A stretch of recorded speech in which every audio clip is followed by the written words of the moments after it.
ওয়ালাইকুম রহমতুল্লাহি ওয়া সম্মানিত সুধী মণ্ডলী, আপনারা কেমন আছেন? আশা করি সকলেই ভালো আছেন। তো আমি খুবই গুরুত্বপূর্ণ বিষয় আপনাদের সামনে আলোচনা করি। তো আজকের গুরুত্বপূর্ণ বিষয় হলো গোসল ফরজ হওয়ার কারণ সমূহ।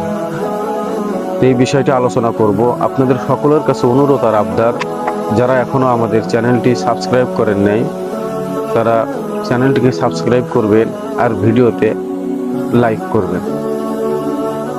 তো গোসল ফরজ হওয়ার কারণ সমূহ। যে সকল কারণে গোসল ফরজ হয়: যদি কামভাবের সাথে বীর্যপাত হয়, গোসল ফরজ হয়। সহবাস করলে গোসল ফরজ হয়, যদিও বীর্যপাত না হয়। স্বপ্নদোষ হইলে গোসল ফরজ হয়, যদি বীর্যপাত হয়। মহিলাদের হায়েজ হইলে গোসল ফরজ হয়। নিফাক অর্থাৎ সন্তান প্রসবের পরে যে রক্তক্ষরণ হয়, এরপর গোসল ফরজ হয়। আশা করি সকলেই বিষয়টি বুঝছে। ধন্যবাদ সকলকে।